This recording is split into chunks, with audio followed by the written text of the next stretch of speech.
Oh God, Give you praise. Welcome you, Holy Spirit.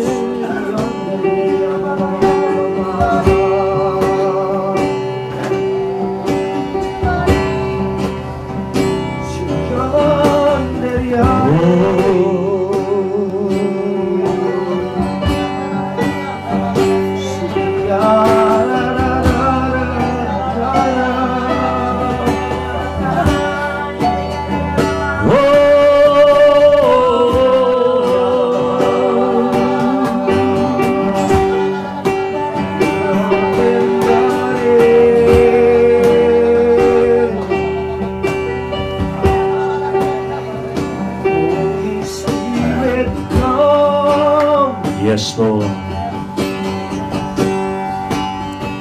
Holy Spirit, dwell.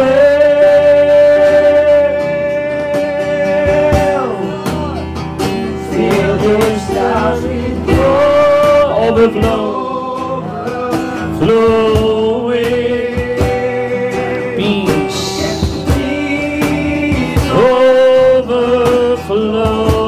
Overflowing joy.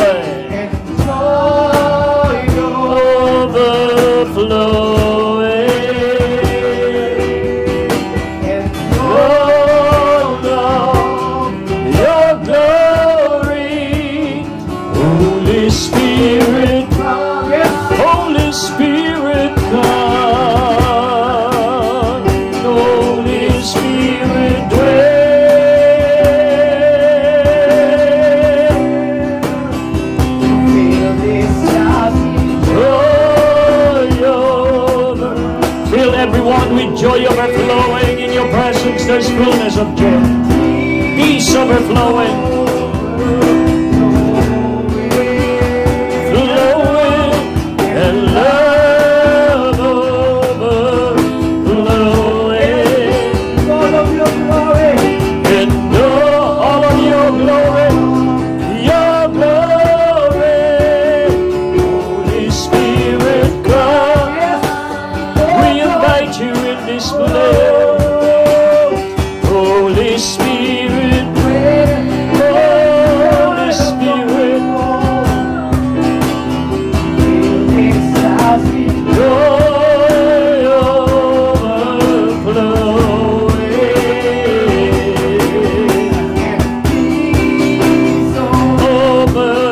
overflowing, and love overflowing, and joy overflowing, and peace overflowing, and love overflowing, and joy overflowing, and peace overflowing, and your love overflowing, and all of your glory. Spirit, come. Oh, Rabba,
Hallelujah.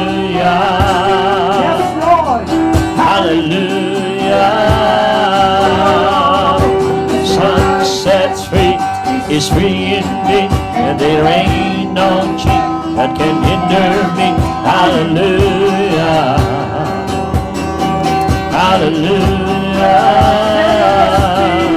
The sun set free is free indeed. Oh, Rabo Beveria Baba.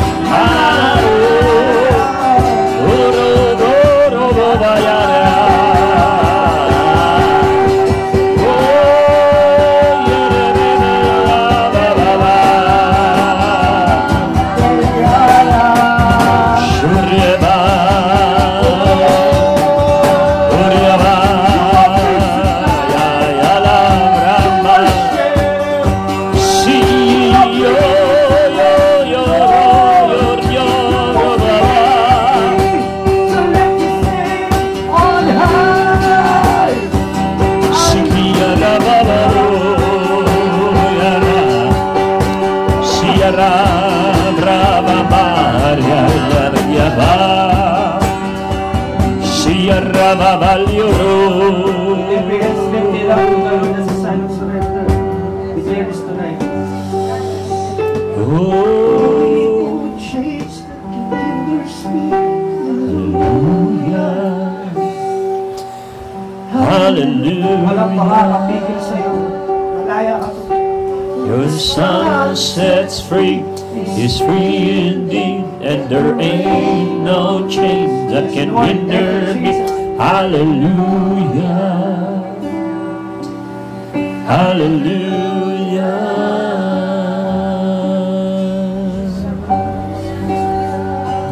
So I live your name, your holy name, Jehovah God, Elohim,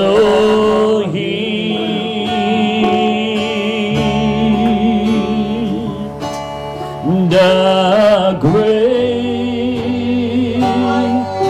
I am, the risen Lamb, my comforter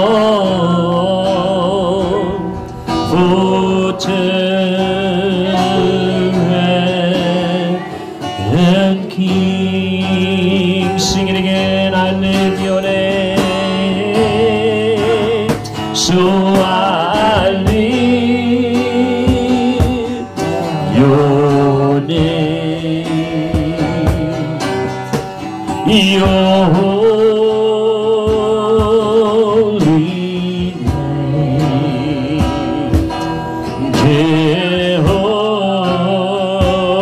Jehovah God, Elohim.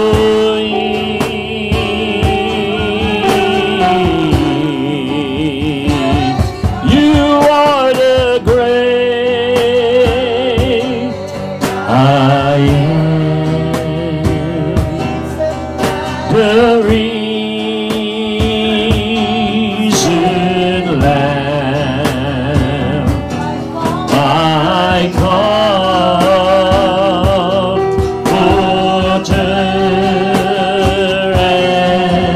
and King. For the last time I lift your name, so I lift your name. Hallelujah, your holy name.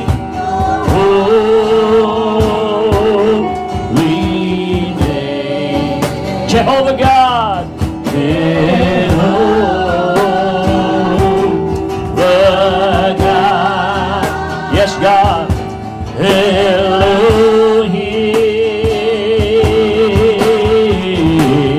yes Lord, you are the great I am, the risen Lamb, my comforter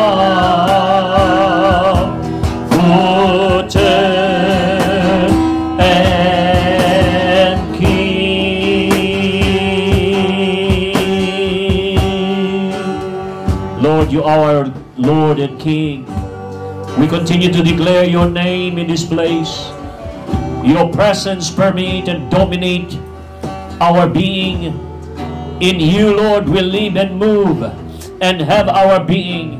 Lord, we continue to welcome the precious Holy Spirit to move among us and lead us to the thoughts of God and to the ways of our Father. Holy Spirit, you are here to glorify Jesus by drawing something inside of the Lord and reveal it to us. Lord, maraming salamat sa iyong kapangyarihan. Salamat sa iyong pagtuturo. Salamat, Panginoon, sa iyong gabay sa gabing ito. We continue to glorify you and magnify you. In Jesus' name we pray. Amen. Palakpakan po natin ang Panginoon. Hallelujah. Praise God. This is our 7th night. Ikapitong araw. It's 1 week na. Ikapitong araw na po ito. Hallelujah. So, just imagine, ilang araw na lang ang natitira. Ang bilis, ano? 1 linggo na gabi-gabi. You know, kapag parati po nating nailulublob ang ating pong espiritu corporately, and as we continue to sit down at the foot of our Lord Jesus Christ through the power of the Holy Spirit, ay marami po tayong mauunawaan at maia-apply na kung saan ang Panginoon po ay gustong-gusto niya pong makita yung ating pong espiritual na paglago at espiritual na pagkakaunawa ay mag-mature. Lalong-lalo na sa area po ng pananalangin. How you believe na habang tayo po ay gabi-gabing nakikinig about insight and revelation of prayer, marami po tayong nauunawaan na dapat po nating i-apply. Okay? Katulad po ng Sunday, di ba? Nandun yung points na you enter, you receive, you declare, and then manifestation will take place. Kasi walang manifestation kung walang declaration. Tandaan po ninyo sa creation, when God said, "Let there be light," then light manifest. So, tinatawag ng Panginoon, nire-release ng Panginoon ang salita, at yung salita na yon galing sa kaloob-looban niya. So, pansinin niyo, sa creation pa lang, makikita na natin yung principle ng prayer. Hindi po pwedeng wala kang ipahayag. Bagamat merong silent prayer, na nauunawaan ng Panginoon, siya nakakakita ng ating pong mga puso.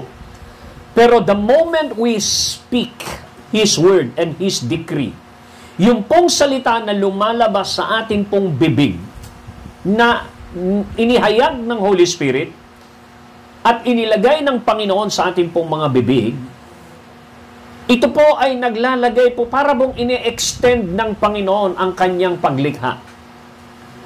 So, ibig sabihin, when we pray, we create. So we are creating what? We are creating with God so that His will be done. Upang ang kanyang kalooban ay mangyari, mag-manifest. So makikita natin na saan kinukuha ng Panginoon yung mga bagay na yon. Kumukonekta siya sa kanyang Ama. Di ba? This is how you pray, sabi ng Panginoon. Di ba? You say, Abba, Father. Di ba? You connect to your Father. And then, you connect to heaven. And then, sinasabi niya, let your kingdom come. Let your will be done. So, makikita natin, habang binabasa natin yun, forgive those who sin against you, those who are in debt. Tama? So, ibig sabihin, mag-ooperate ka nang merong may kadalisayan ng puso, you operate with a clean hands and a pure hearts. Sa prayer. Because the prayer of a righteous man availeth much. So, nandoon yung mga insight po ngayon na nasa prayer. Kahapon, kagabi, na kung re-reviewin natin yung mga words kagabi, which is the Holy Spirit guided prayer, na nililid tayo ng Holy Spirit sa kaisipan ng Diyos. Tinutulungan tayo ng Holy Spirit sa ating kahinaan dahil hindi natin alam kung paano manalangin at paanong i-offer ang ating panalangin. So, tinutulungan tayo ng Holy Spirit na manalangin according to the will of God. So, tinutulungan tayo ng Holy Spirit na i-transmit kung ano ang kay Kristo, nasa puso ni Kristo at nasa puso ng Ama, at ito po ay tinatransmit sa ating espiritu. At pagka na-transmit na natin ito na-transmit na ito sa ating espiritu, yun po yung content na lumalabas sa ating prayer. Okay? So makikita natin na yung mga lumalabas na yun na i-transmit sa ating pong puso na naging prayer natin, God cannot say no to that prayer. Sapagkat yun ay galing sa Kanya. Kaya nga doon sa 1 John 5:14, this is the confidence that we have in Him. Ano yung confident natin? Sa Kanya. Nanalangin tayo sa Kanya. Ang confident natin is if we ask anything according to His will, He hear us.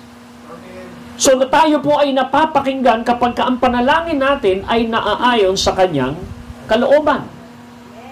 At ang guarantee na naaayon ng ating panalangin sa Kanyang kalooban, dahil ang Holy Spirit ay dinadala tayo, nililid tayo sa Kanyang kalooban. Okay? So, kaya makikita po natin dito na meron din tayong binanggit na lahat ng lalabas ng iyon sa ating mga deklarasyon. Okay? So, when we declare it by faith. Kasi, hindi po pwedeng walang ingredients ng pananampalataya. Bakit? Kasi, we cannot please God. It's impossible to please God without faith. So, ibig sabihin, kapag tayo po ay nananalangin, talagang nandoon yung ingredients ng pananampalataya. So, ang batas sa realm ng spirit ay pananampalataya. Pagdating naman sa earthly realm, ang nagdo-dominate dito ay yung 5 senses. Pag nasa earth ka, nasa earthly realm ka, physical realm, nagpapangsyon ang mata mo, nakakakita, nakakaamoy, nakaka-taste, nakakahawak, nakakapakiramdam. So those are 5 senses because you are in the physical realm. Dahil nasa physical realm ka, yung 5 yon ang batas. Yun ay batas na dapat mong gamitin dito. Dahil kung di mo gagamitin ang iyong mga mata, gaganong-gano ka habang naglalakad, pwede kang mamangga. Pag hindi mo ginamit ang tenga mo, tinatakpan mo habang bumubusina na pala, hindi mo ginagamit. So, ibig sabihin, pag hindi mo ginamit yung 5 senses mo rito, hindi ka magiging effective na tao sa mundo. Ngayon, kung dito sa earth, kailangan mo yun, batas yun na gamitin mo. Sa realm ng spirit, batas ang pananampalataya na gamitin mo. So, makikita natin na importante ang pananampalataya sa ating pong pananalangin. O importante ang ingredients ng faith. Kaya nga, makikita po natin na imposibleng magkaroon naman ng pananampalataya. It's impossible na mabuhay o dumaloy, dumating ang pananampalataya kung wala kang narinig. So, ugat yung pakikinig ng alin? Ng salita ng Diyos. Faith comes by hearing and hearing. Alam niyo yung ibig sabihin nun? Hearing and hearing. Pansinin niyo yung ginamit hearing. Hindi sinabing had heard. Hindi sinabing napakinggan. Hindi. Nasa present Hearing and hearing. So, ibig sabihin, nagsasalita patuloy ang Diyos sapagkat siya ay buhay. Okay? Sabi niya, faith comes by hearing and hearing the Word of God. Hindi pwedeng paghabuliin ang faith tsaka Word. So, ganun din naman, hindi mo pwedeng paghiwalayin yung tubig sa basa. Pag sinabi mong nasa tubig ka, kailangan mabasa ka. So, ganun din yung word, tsaka faith. Hindi po pwedeng sabihin mong meron kang word, pero wala kang faith. Ha? Hindi mo pwedeng sabihin meron kang faith, na wala kang word. So, lahat ng lalabas sa'yo, sa iyong bibig, is faith-filled words. Kaya ka mananalangin. At once it is released, nire-release sa panalangin, para kang nagtatanim na magsasaka.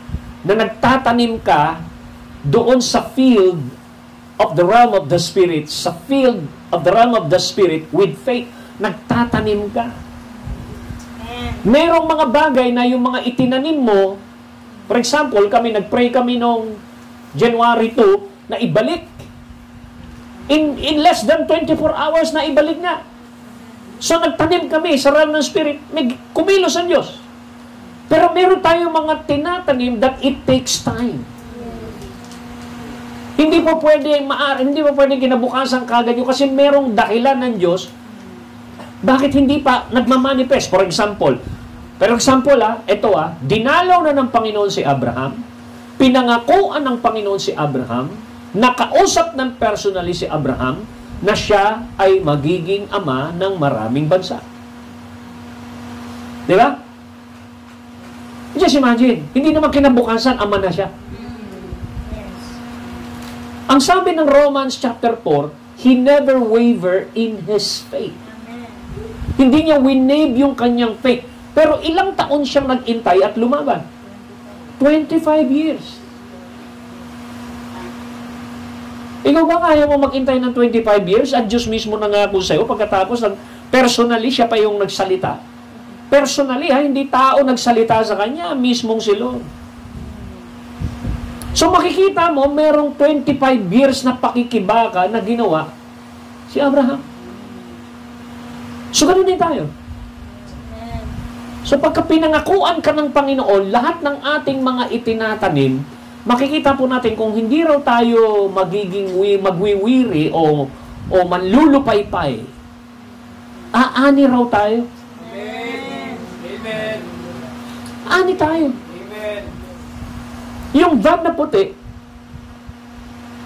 nandun sila Brother Tony nung prinopisay niya ako, si Mariogi. 10 years after, kalang dumating. Doon pa sa panahon na hindi mo akalain. Pandemic. Bagsak lahat ng negosyo, sarado mga lugar. Ha? So makikita mo natin na it came to pass. Material lang yun, pero it came to pass. No?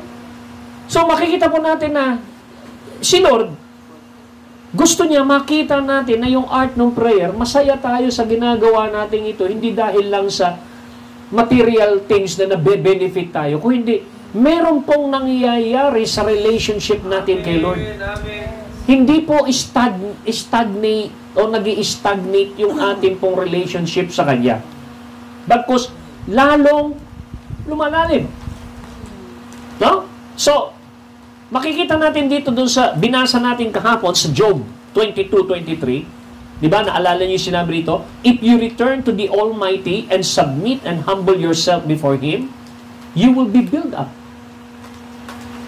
Pag nagpakumbaba raw tayo, you will be built up. Kung babalik tayo sa Kanya in humility, you will be built up.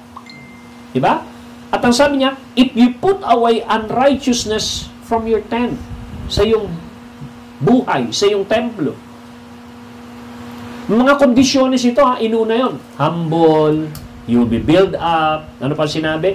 Linisin mo yung tent, ikaw yung templo. Tapos, if you lay gold in the dust, and the gold of Ophir among the stones of the brook, considering them, what? A little worth. Ibig sabihin, mas kung pahahalagahan mo si Lord kaysa sa literal na kayamanan, yun sinasabi rito, ano sinabi niya? Then, you will make the Lord your gold, and the Lord your precious silver and treasure. Verse 26, then you will have delight in the Almighty. Kapag ito raw yung mga kondisyon, yung delight, no? Naging masaya ka. Ginawa mong pinili mong maging maligaya kay Lord Almighty. You will lift up your face to God, and then you will make your prayer to Him, and He will hear you. Bago sinabing He will hear you, pakumbaba, nag-repent, bumalik, di ba? Nilinis yung templo, ginawa mong kayamanan si Lord, ginawa mo siyang kaligayahan, then you will pray. Ano sinabi niya? Anong resulta? God will hear you. At bibigyan kanya ng kalakasan, He will energize you to pay your vow. Yung ipinangako mo kay Lord. Verse 28, and you shall also decide and decree a thing. Magdideklara ka ng isang bagay, and it shall be established for you.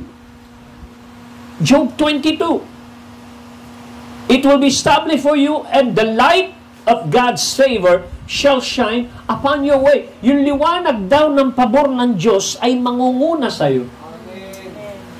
So, ano pa sinasabi rito? So, when they make you low, you will say, there is a lifting up. Kapag nakaranas ka daw ng meron kang nakitang pagbagsak, magsasalita ka, na merong maglilipat at merong maisasave. Then the Lord said, He will even deliver the one for whom you are interceding, who is not innocent. Yun daw ipinapanalangin mo na hindi inosente. Yes, he will be delivered through the cleanness of your hand. So may epekto ito doon sa mga taong ipinapanalangin mo dahil daw sa kalinisan ng iyong puso. So may power na sinasabi po rito. So, you could just imagine si Jesus nag-pray kay Peter, naapektuhan yung buhay ni Peter. Hindi pa nadideny ni Peter si Lord. Pinag-pray na ni Lord si Peter. Imagine, pwede pala yun. Hindi pa dinideny ni Peter, hindi pa nakagawa ng kasalanan. Nagpe-pray na si Lord. So, saan niya trinabaho yun? Trinabaho niya yun in the realm of the Spirit. Yun yung essence, bakit kailangan nating pumasok doon at meron tayong tatrabahuhin sa prayer. Na para pagka nag-manifest na sa physical realm, hindi na ganun kalakas ang impact. So, yun yung ganda na pagka nakaka-breakthrough ang isang Kristiyano sa prayer. So, ito yung parati natin sinasabi para ang lahat tayo ay maka-benefits nung kaparaanan ng Diyos. This is God's way. Sabi ng Panginoon, mas mataas ang aking kaparaanan kesa sa iyong kaparaanan. Mas mataas ang aking pag-iisip kesa sa iyong pag-iisip. Pero, kapag nilid ka ng Holy Spirit sa kanyang pag-iisip, meron ka na ngayong access sa kanyang pag-iisip at meron na rin tayong access sa kanyang kaparaanan. So, ibig sabihin, yung buhay mo dito sa lupa ay magiging exciting bagamat may labanan, pero ang Holy Spirit, lagi niya tayong ililid saan? Sa katagumpayan. So, makikita natin na in the process of that, na kapag tayo ay nagre-respond ng tama, hallelujah, kasamang nade-develop at na-form ang ating karakter sa harapan ng Diyos. Now, tingnan nyo, pumunta kayo sa Mark chapter 11, si Lord ang nagsasalita rito. Merong ni-reveal si Lord dito patungkol sa prayer. I-explore natin itong verse na ito ngayon as the Holy Spirit open our eyes once we begin to pray. Now, pansinin po ninyo, chapter 11 of Mark, verse 24. Okay. Ito ang nakalagay. Sabi niya rito, therefore, I tell you, whatever you ask for in prayer. Ano sinabi ng word? Believe that you have received it. Meron bang ED doon sa salitang receive dyan sa inyo? Yes. So, ano ibig sabihin nung kapag ka merong ED? It's past tense. Tapos, ang sumunod na word, and it will be yours. Sino nagsasalita? Si Lord. So, ano sinasabi niya? Kapag daw tayo ay mananalangin, yung salitang ask, sa Greek, it means demand what is rightfully yours. Hallelujah. Hallelujah. Sabi niya, believe that you have received it and it will be yours. Hindi sinabing believe that you have received without ed, kundi believe that you received it and it will be yours. So ano yung susi rito na sinasabi ng Panginoon para daw marating natin, mahawakan natin, maangkin natin yung ating pinapanalangin? Sabi niya, this is the key to answer prayer. So when you pray, believe that you have received them and you shall have them. It doesn't say, believe you shall receive without ed, kundi believe that you have received them. So makikita natin dito, it is believing you already have the answer. Even before na mag-manifest ito physically, to receive it physically. So ibig sabihin, pagka magpe-pray ka daw, mag-pray ka daw na nandun na. Mag-pray ka daw na natanggap na. At matatanggap mo nga. Kung titignan mo yung statement, parang nakakalito. Sabi, magpe-pray ka na natanggap mo na eh. Pagkatapos, saka mo palang matatanggap. So, di ba? Kung titignan mo, parang merong tinutumbok yung word, merong nire-reveal si Lord. Ibig sabihin, kapag ka ikaw daw magsimulang mag-engage sa Kanya, sa panalangin, lahat ng hihilingin mo, okay, ay natanggap mo na because you believe it. Tanggapin mo muna, saka mo palang matatanggap.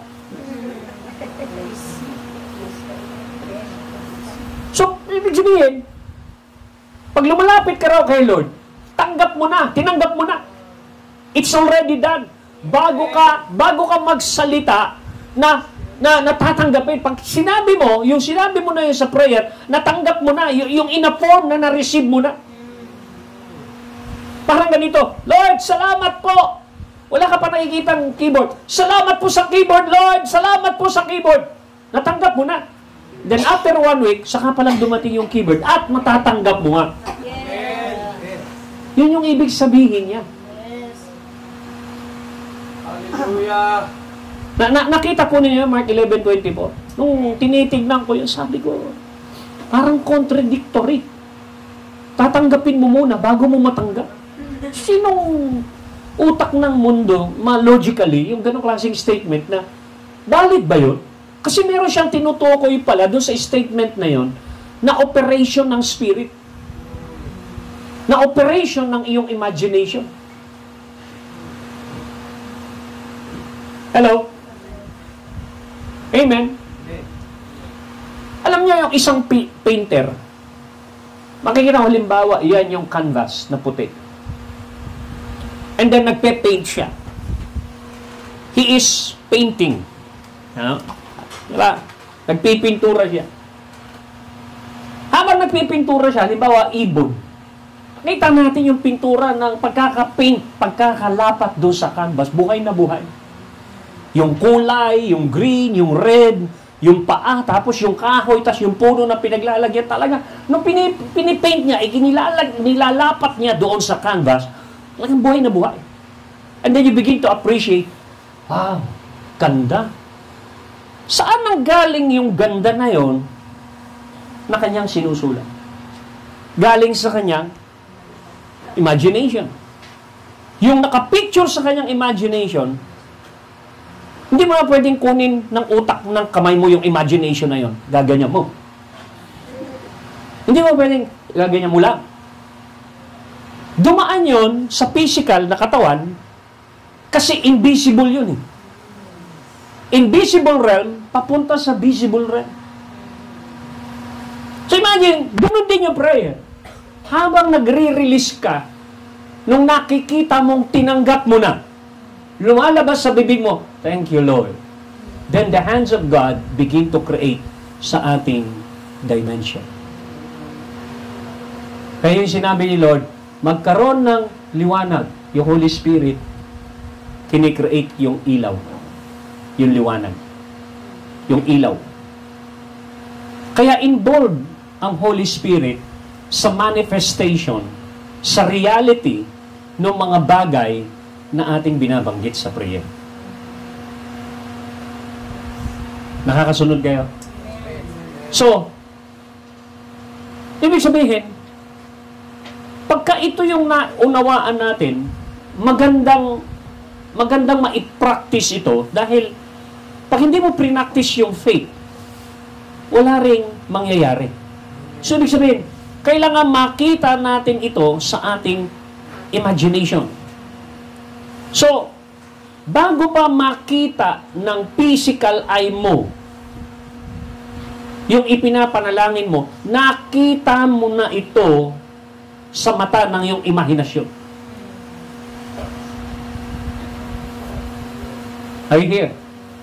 Kailangan mong makita yon sa mata ng iyong imahinasyon. Ngayon, paano ka magkakaroon ng imahinasyon kung wala namang salita kang naririnig? So, ano nag-i-stir up sa imahinasyon? Salita. Pag sinabi kong mangga, napipicture mo yung mangga na green, na kalabaw. Di ba? So, ibig sabihin, pag yung words na naririnig mo, yun yung pundasyon ng pag-create o ma-stir up ang iyong imagination. Once imagination is created, that imagination stirs up a desire. Kaya sabi ng word, whatsoever you desire. There's something about the desire. Yung nasa ng puso mo. There's something about it. Now, pansinin po ninyo sa Psalm 37, merong word na desire doon.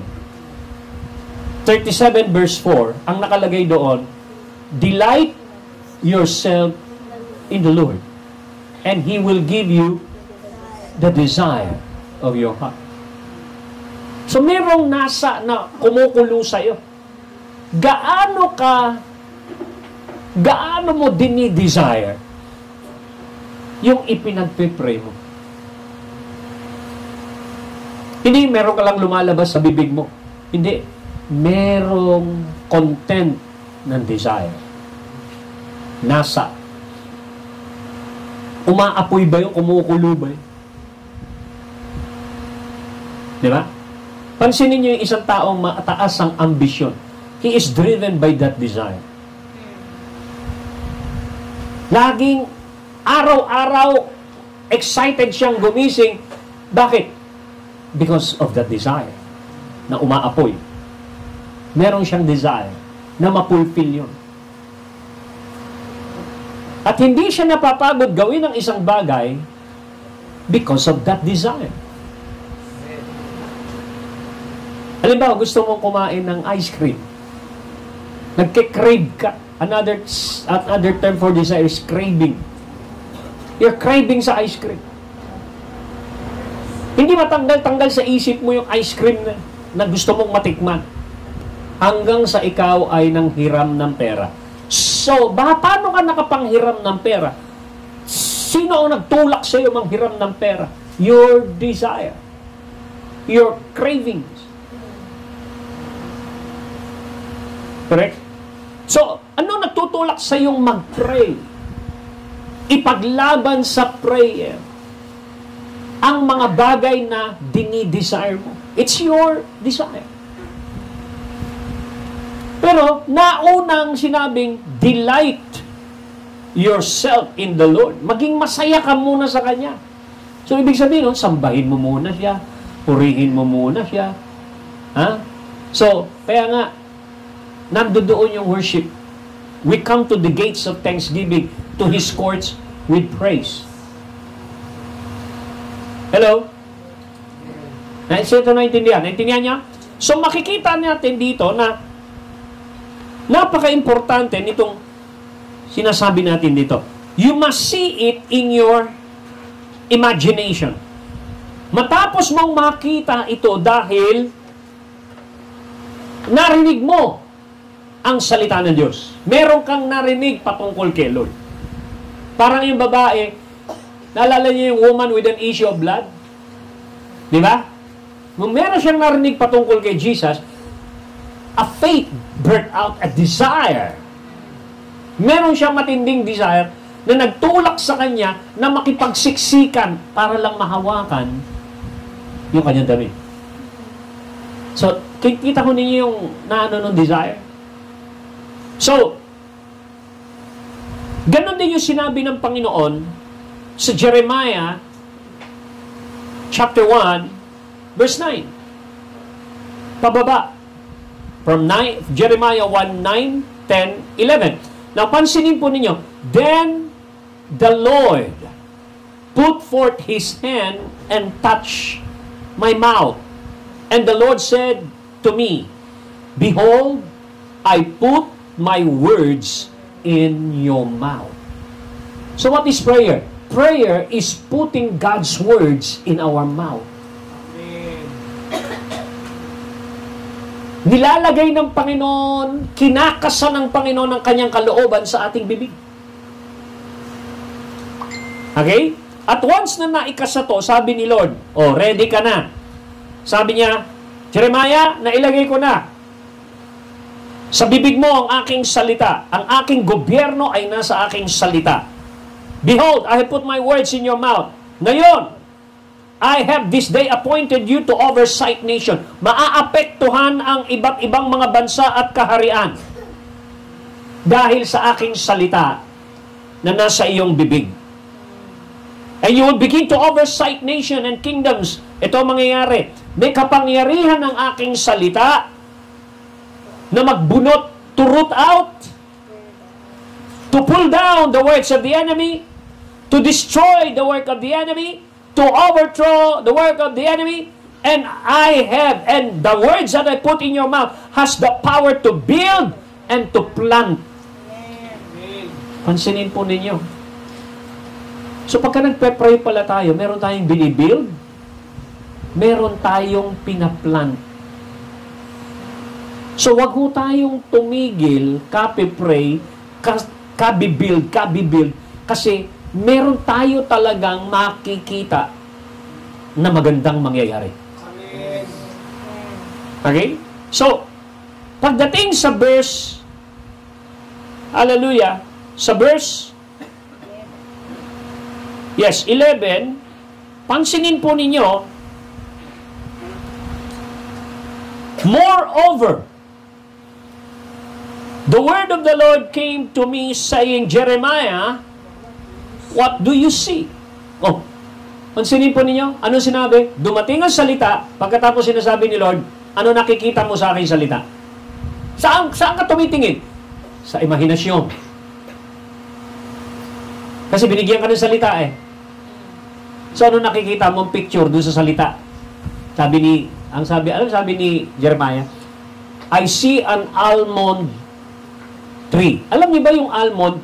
Yun yung ginamit ni Jacob na tree, na binalatan niya yung bark at nagkaroon ng mga batik-batik at pinag-cross niya. Yun yung almond. Na ginawang artificial and imagination ni Jacob para sa mga tupa, para pagka nagme-mate yung tupa o yung mga hayop na yun, manganganak yun ng batik-batik.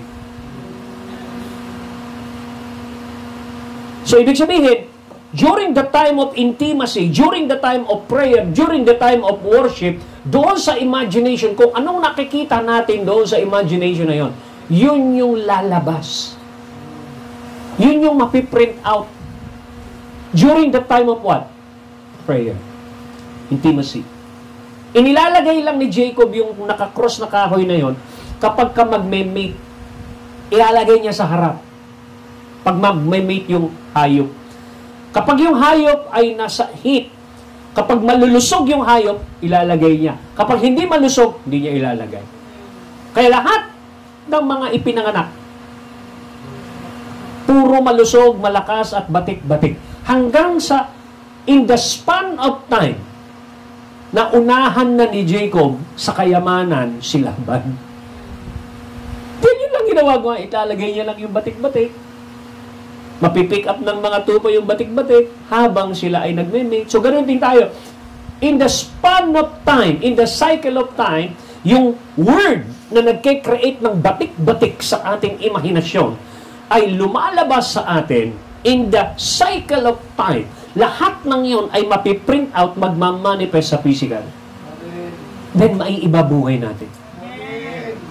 Kung paano na iba yung buhay ni Jacob, ganun din maiiba yung buhay natin. Kaya, ang encouragement na word sa atin, huwag kang tamarin sa encounter at engagement sa prayer, sa worship, sa word. Hindi ka pa pwedeng tumigil sa engagement mo sa word dahil nagbibigay ito ng imagination, sa worship dahil ito yung intimacy, tsaka prayer. Hello? Ano ba kayo? So, ito yung ganda nung bakit ka nagtsatsaga, bakit ka nagpe-persevere, dahil meron tayong siguradong mapapala. Sigurado.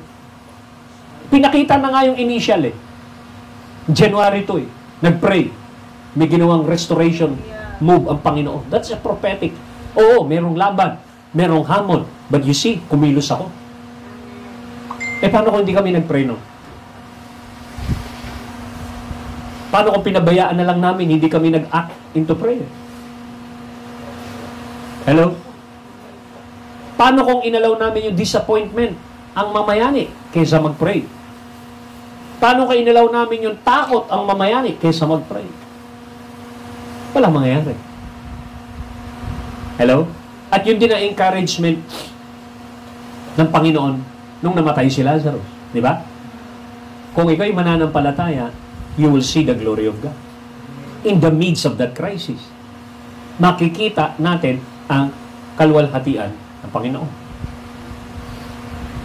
Kasi, ang isa sa goal ng Holy Spirit ay maluwalhati ni Jesus Christ. Maluwalhati ng Holy Spirit si Jesus Christ. How? Paano niyang luluwalhatiin si Jesus Christ? Magdodros yung Holy Spirit na kung ano ang meron si Kristo at kung ano ang meron ang Ama at itatransmit niya sa atin. Ganun niya i-glorify si Christ. Ganun niya i-glorify. So kapag nakita natin itong art of prayer na ito, wala sigurong tatamarin na mag-pray. Alam niyo, meron isang testimony, isang babae. Nagbebenta siya ng bahay.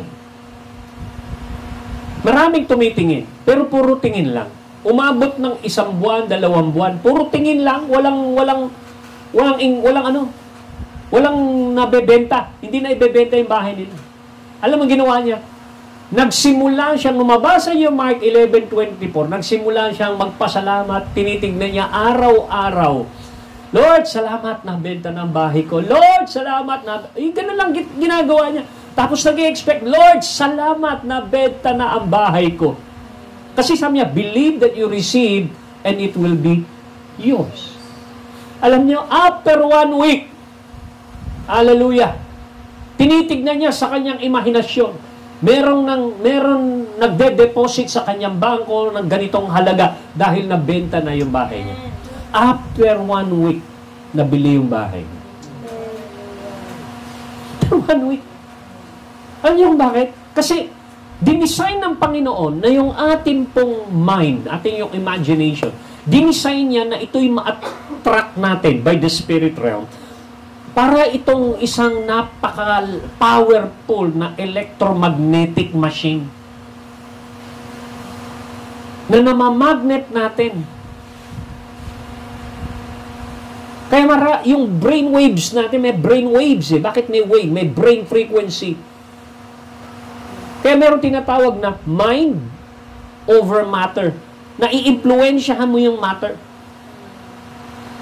Yung iba angat nila ang isang bagay because of the mind. Meron ang theory. Ang pagkakagawa ng pyramid is ginamitan ng frequency ng mind na napapaangat ang bato. Alalaki nga naman yun. So makikita po natin na yung mind po natin is very powerful. Kaya minsan, kinakapitalize ng kaaway ang mind na yan, ginagamit niya sa kanyang sariling agenda kasi hindi natin alam kung paano gamitin. So ano sinasabi ni Lord dito sa verse 11? Sabi niya, I put my words in your mouth para ikaw ay magsalita. Correct? Tapos sabi niya, dumating ang salita ng Diyos at sinabi pa ni Lord kay Jeremiah, ano nakikita mo? So, ina-activate naman niya yung dimension ng imagination para makita mo yung clear picture para pag nagsalita ka, yung nasa imagination mo, mailipat mo sa canvas ng physical realm. So, habang nagpe-pray ka, nagre-release ka by faith, nag-create naman ng Panginoon sa 3 dimension natin nung ating sinasabi. Kaya doon sa verse 11, sabi niya, I see a branch or a shoot of an almond tree, the emblem of alertness and activity. Almond is an emblem of alertness and activity. Merong alertness dapat na makita sa'yo. Kaya sabi ng Panginoon, watch. Maging alerto kayo. Ano sabi niya? Then, verse 12, Then said the Lord to me, you have seen well. Ang galing mo, Jeremiah, nakita mo klaro. Klaro yung nasa imahinasyon mo concerning the picture of my word. Kaya sabi ni Lord, I am alert, I am active, I am watching my words to fulfill it, to perform it in your behalf. Pinupulpil. Bakit daw siya magpupulpil in your behalf? Ang gusto lang makita ng Panginoon, klaro ba yung picture? Klaro ba yung picture ng iyong imagination? Meron bang nabubuong desire na nandoon bago mo i-release ang isang bagay? Hello? At kapag yun na yung nangyari, ibig sabihin, magkakaroon na ng masasubstantiate. Kasi yung lahat ng nandun sa ating imagination na resulta ng ating pakikinig sa Panginoon ng salita ng Diyos, yun yung tinatawag ngayon na substance of your faith. Now, faith is the substance of things hoped for. Ano yung hino-hope mo? Yung nandoon na picture, unseen, invisible picture sa imagination mo na inaasahan mo na someday, one day, ay mangyari. Nandoon lang yon. You hope for. That is the substance. Yun yung substance ng iyong faith. Na once na yung substance na yun, yung materials na yun, ng ating pananampalataya, saan nakalokit yun? Sa ating imagination. Huh?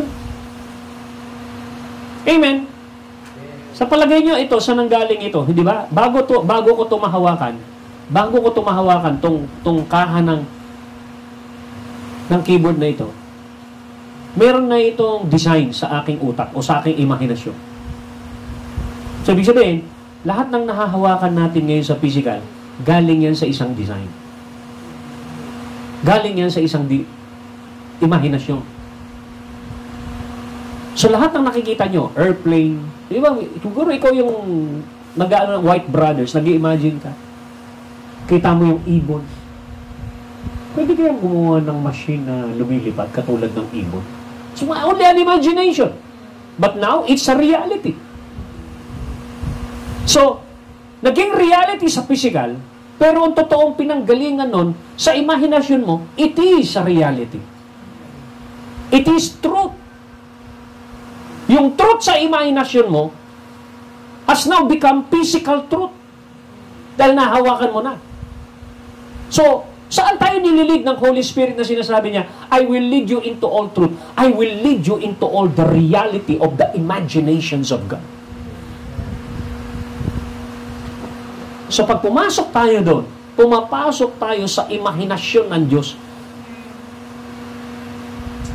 At doon niya tayo pinagdadive. At kapag nagsasalita si Lord, habang nandun tayo sa realm na yun, yung continuous na pakikinig natin ng salita at boses na nanggagaling sa Kanya, as we commune, it creates an imagination. At yun yung binabanggit natin. Hello? Kaya pansinin niyo si Abraham, bago mapanghawakan ni Abraham ang pangako ng Diyos, pinabilang sa kanya yung bituin. Bakit siya pinalabas para magbilang ng bituin? Para ma-illustrate sa kanyang imahinasyon kung gaano karami ang kanyang lahi. So, anong ginagawa ni Lord kay Abraham? Pinahahawakan muna ni Lord kay Abraham at pinapaklaro ni Lord kay Abraham sa kanyang imahinasyon yung sinasabi ng Diyos para ito ay maipanganak sa physical reality. At dumating na si Isaac. Yun yung physical reality. Actually, tumawa pa nga si Sarah noon di ba? Dahil nangako si Lord nung pinakain ni Abraham, di ba? Inispa ni Lord si Abraham, pinunasan yung mga paa, pinaupo doon sa ilalim ng tree, pinaghanda, pinagkatay, pinainom, binigyan ng cheese, nilutuan ng kaldereta, di ba? Pagkatapos nabusog si Lord, nung nabusog si Lord, ano ibig sabihin nun? Nilutuan mo si Lord. Pag sinabing nilutuan mo si Lord ng kaldereta, pinakain mo si Lord. So, paano kumakain si Lord? Ano ang pagkain ni Lord? Worship. Ano yung pagkain niya? Worship. Nabusog si Lord. Nung nabusog si Lord, nangako, may binagkit si Lord. Abraham, sarap ng luto mo. Next year, ganitong oras.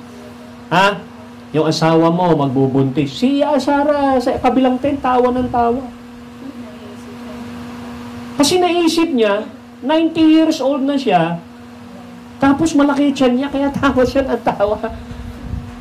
Na-imagine niya Yung sinasabi ni Lord sa kabilang tent, bubuntis daw siya. Pero ang totoo nun, hindi si Sarah ang unang nabuntis. Si Abraham ang kinakausap, hindi si Sarah. Abraham. So, siya yung binibigyan ng word. Siya yung binibigyan ng binhi, ng imahinasyon, para magbuntis siya. Tapos, biglang nag-react. Si Sarah. Tumatawa yung reaksyon niya. Itong sinabi ni Lord after nung tumatawa. Bakit tumatawa si Sarah? Ang word na sumunod doon, is there anything too hard for the Lord? So, ibig sabihin, kapag nag-engage tayo sa prayer, sa kanyang puso, isipan, sa kanyang imahinasyon, and we begin to delight, and we begin to release it with faith, na anuman ang ilagay niya sa ating bibig, at anuman ang ilagay niya sa ating isipan, and we release it by faith, nothing is too hard for the Lord. Amen. Nothing. Kasi, lagi mong iniisip yun Kaya sabi niya, Abraham, tumingin ka sa gabi. Gabi-gabi, tumingin ka bilangin mo yan.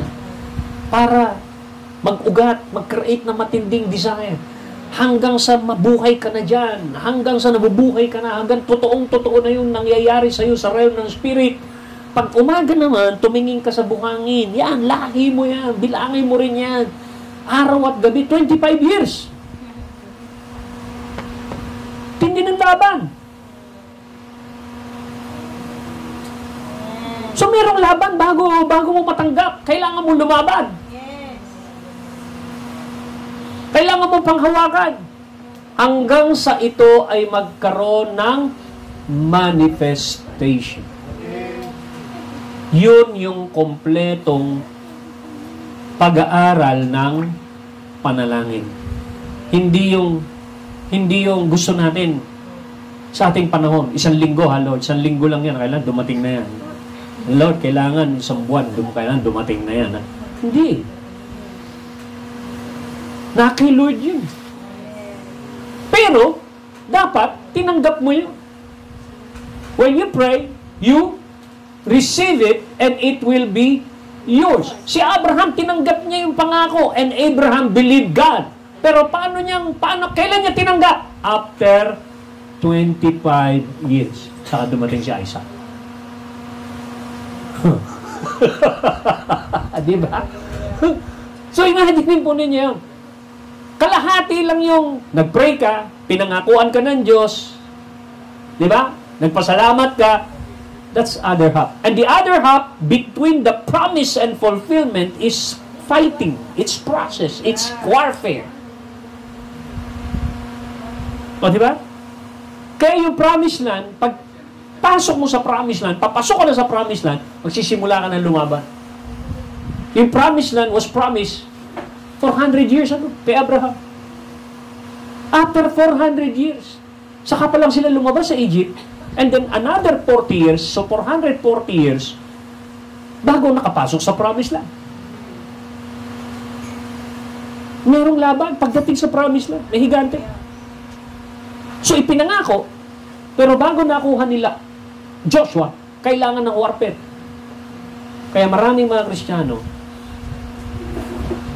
napoprostrate sa prayer dahil dito.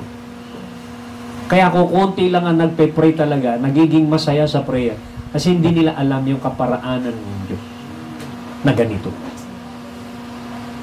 Pero kung alam mo, marami tayong lumalaban kapag ka nagpe-pray tayo ng ganito. So yung laban na ganito, mas mabilis kumilos ang kamay ng Panginoon kasi hindi ito inoper ng isang tao lang, inoper ng marami. Di ba? Naalala niyo yung sinabi natin noong Sunday? Pinag-pray si Peter intensely na nasa loob ng prayer meeting. Ang bilis ng answer. Di ba? Si Daniel nag-pray 21 days na bago dumating yung answer prayer. Tagal. Bakit? Mag-isa lang siya. Pero kapag maraming nagpe-pray pala, papabilis yung hallelujah. So, makikita nyo rito yung pangako ng Panginoon, no? Ang sabi rito, if you believe, sabi rito, di ba? Nothing is impossible for those who believe. Sa ibang translation, sa Matthew, ang nakalagay doon sa Matthew 17:20, sabi niya, because you have so little faith, sabi niya sa mga disciple niya, I tell you the truth, if you have faith as small as a mustard seed, you can say to this mountain, move from here to there, it will move. And nothing will be impossible for you. Hindi na sinabing nothing impossible for God, to God eh. Nothing is impossible for you. Napaka powerful nung statement na yun. Matatanggap ko pa yung salitang, nothing is impossible with God. Pero si Jesus nagsasalita, nothing will be impossible for you. Kapag pumutok sa iyo ang revelation na yan, in what way? In what way na nothing is impossible for me? Naintindihan mo yung galaw ng imahinasyon. Naintindihan mo ang makinig ng Rhema Word of God. Naiintindihan mo na kumilos at magsalita ng may pananampalataya. Na araw-araw mong binabanggit sa bibig mo, bago ka matulog, nagpapasalamat ka, Lord, salamat. Pinakinggan mo ko, Lord, salamat. Na-recover na lahat yun. Lord, salamat. Kinabukasan na naman, Lord, salamat. Hanggang sa nabubuhay ka na ron. Hanggang sa reality na sa iyo yun. Hanggang sa totoong na, hanggang sa nabubuhay ka na. Then, kapag nandun ka na sa ganong state, it will be yours. It will be yours. Ako nag-desire ako dati, natatandaan ko. Nag-desire ako na magkaroon ako ng gitara. Hanggang ngayon, yung lumanog na gitara ko na yun, buhay pa. High school pa ako noon, nandun pa ako sa Makata noon. Tas ang desire ko, matuto ako ng gitara in 1 month. Wala akong ginawa ako, hindi hawak yung gitara na yun, araw, gabi, hindi yun nakahiwalay sa akin ng 1 buwan. Kanta. Hanggang sa, yung aking kamay dito, ito mga ano, hindi na yung kulay ganyan, kulay green na siya. Sa sobrang kapal ng kalyo. Ayokong tuklapin. Dati sinubukan kong tuklapin lahat. Pag ganun ko, sakit. Mali yata yung ginawa ko. Mula nun, na-realize ko, pag may kalyo ka na, huwag mong tanggalin. Para magiging manhid na siya doon sa gitara. In 1 month time, natuto ko mag-gitara. Ano yung nag-drive sa akin to the fulfillment? Desire. Desire ko. Kaya, makikita natin dito, no? Meron akong 4 na points dito na dapat nating makita. No, here's how you believe and receive answers to our prayer. Number 1, be sure. Dapat tiyak ka. Be sure that what you are asking God for is attainable and good and in harmony and not against His will. Siguraduhin mo na yung lalabas sa iyong bibig at dinidesire mo ay hindi kontra sa kanyang kalooban. Let your will be done. Naka-align sa kanyang will. Okay? Pangalawa, tell God that you need and thank God in advance. Sabi ng Panginoon, Mark 11:24, when you pray, believe that you receive it. Tinanggap mo na. And thanksgiving is an act of faith. Thanksgiving is an act of faith. Number 3, i-affirm mo. How do you affirm it? Pagkising mo ng umaga, Lord, salamat. Bago ka matulog, Lord, salamat. Thank you, Father, for the immediate fulfillment of my desire. Dahil sa iyong pagmamahal mo sa akin. I receive them in Jesus' name. So, umaga, tanghali, umaga, gabi. Kung ano yung i-affirm mo yun. Okay? At yung pang-apat is this. See yourself in your imagination enjoying the reality of your desire. Feel it. Believe it. Once you believe it, you can receive it. Amen. Once you believe it, you can receive it. Amen. So, dapat nakikita mo sa imagination mo yun eh. Actually, yung imagination and meditation is almost the same. Meditate my word day and night. Kaya kapag kausap mo si Lord sa word niya, sa iyong devotion, hindi ka lang nagbabasa, nagme-meditate ka, ini-imagine mo. Nag-i-imagine ka. So yun yung meditation.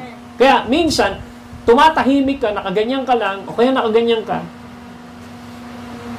Saan ka naglalaro? Saan ka nag-ooperate? Imagination.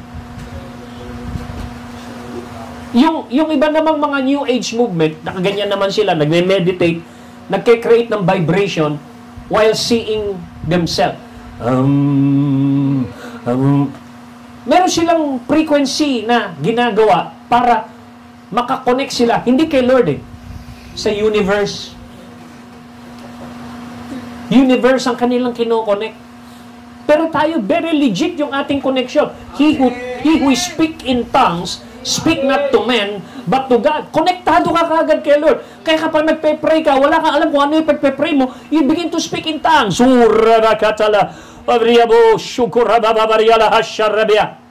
Then, meron ka mapipick up na pangako ni Lord sa spirit mo.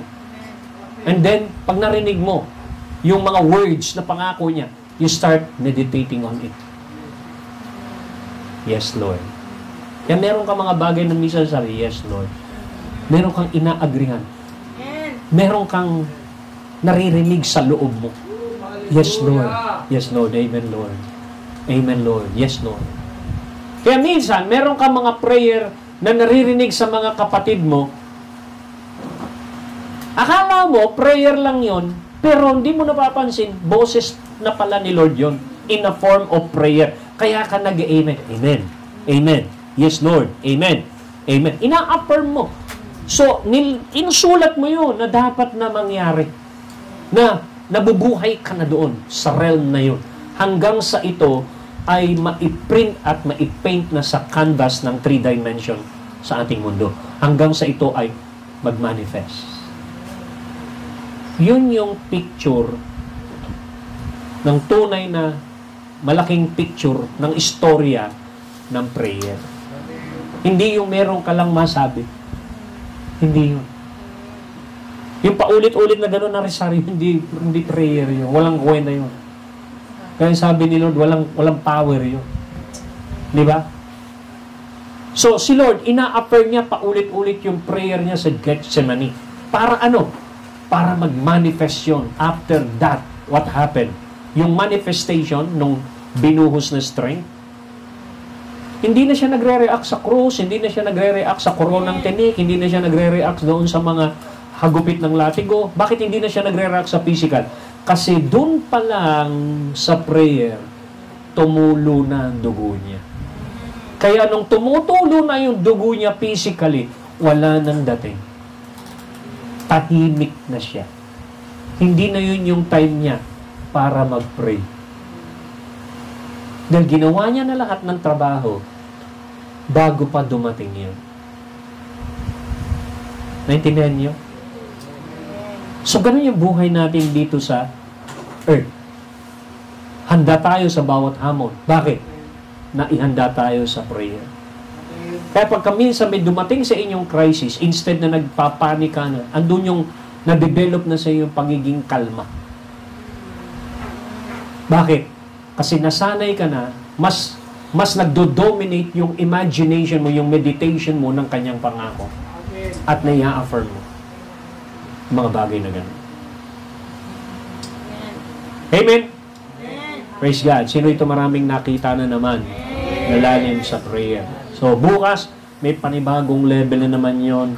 Pag prinactice natin ito sa ating pong buhay, tataas at mag-i-increase ang ating mga spiritual na kayamanan sa kaharian.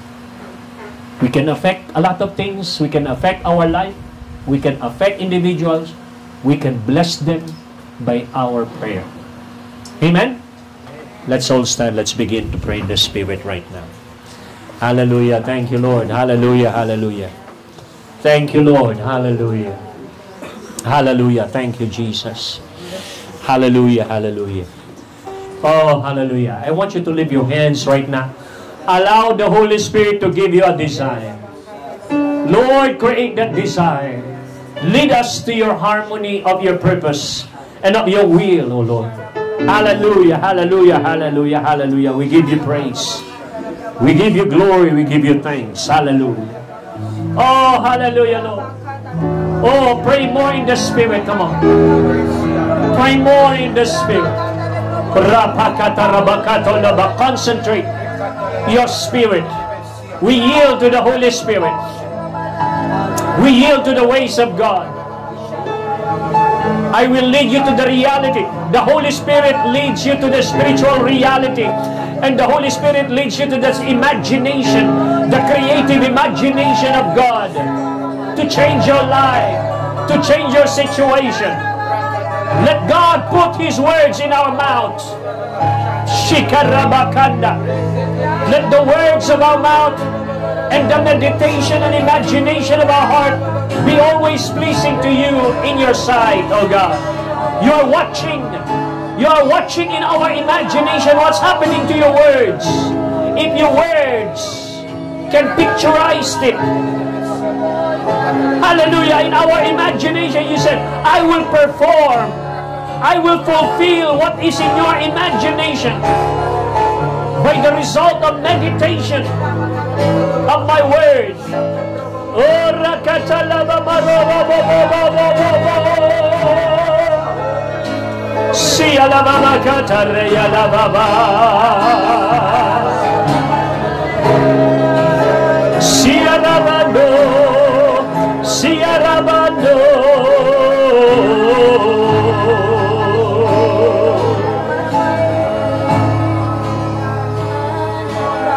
O Diyos, labis ako namamangha dahil kay ganda ng iyong nilikha mundo'y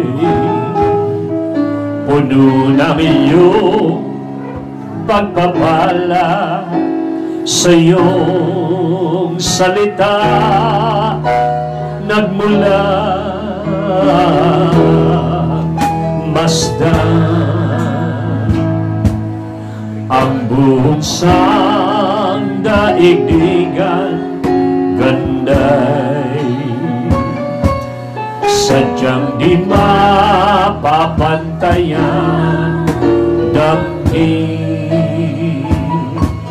maging ang hangin at ulan likha ng makapangyarihan kamangha-mangha o Diyos kapangyarihan mong taglay walang makalulubig at wala nang papantay sa ngalan mo, O Diyos, kami magsasaysay, walang hanggang papuri ang aming alay. Kamangha-mangha, kamangha-mangha, O Diyos, kapangyarihan mong taglay, walang makalulubig at wala nang mapantay sa ngalan mo, Diyos.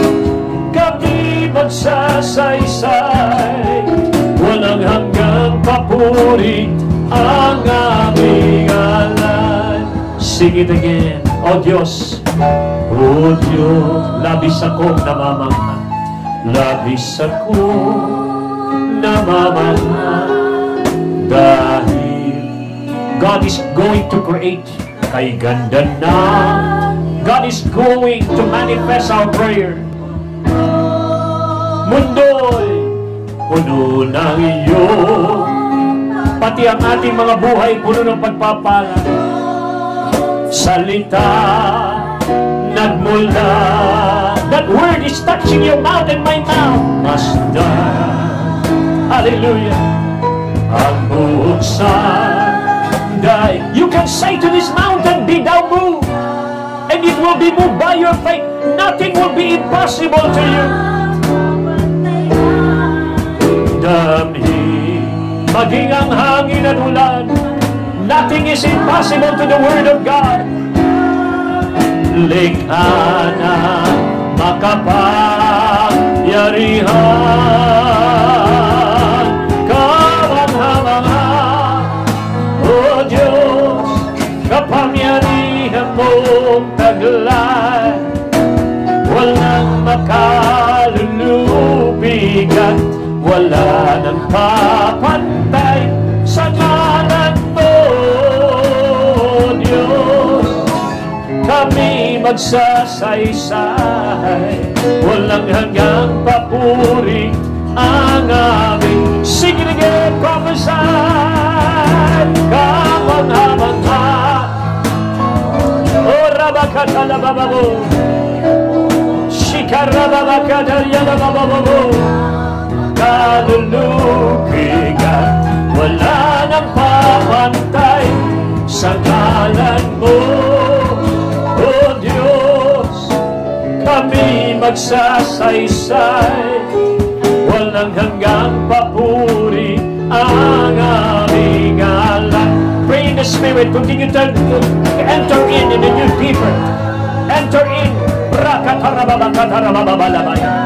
Oh, shalababakanda, voice of lift up. Shika that frequency. Increase that frequency. Shikata yalabamu rubabakoto rabababababababa. Ushalababado yalabamu. Sikarabaka, nothing will be impossible to you if you believe. Oh, Rapaka Sakato. Sing it again. Brabababaliando. Rabayeleba. Oh, Yalaba. Meet our supplication. Meet our spirit, Holy Spirit. Shikatarabakatariyalaba. Siarabakatariyababa. Riyababo.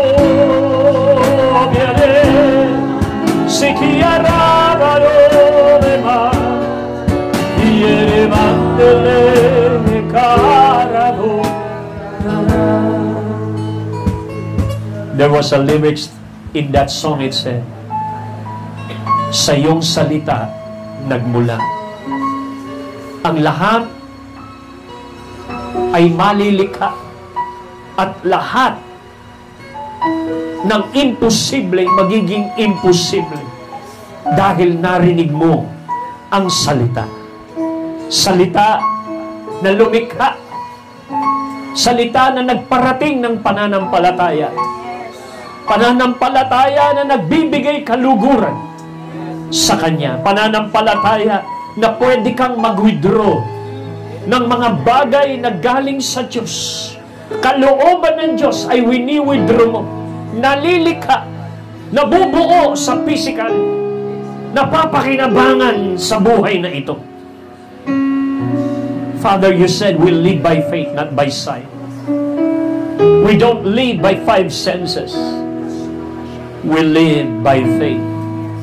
In the name of Jesus, oh Father God, hayaan mo, Panginoon, na mag-stir up ka sa iyong mga anak ngayong gabi. Father God, muling ma-stir up, mag-apoy, kumulo ang isang desire, the desire to do your will. I desire to do your will, O God. Walk in your will, live in your will, live in your purpose and in your plan, revealed by the Holy Spirit. And now we prophesy, let your kingdom come, let your will be done in the name of Jesus.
Rabaya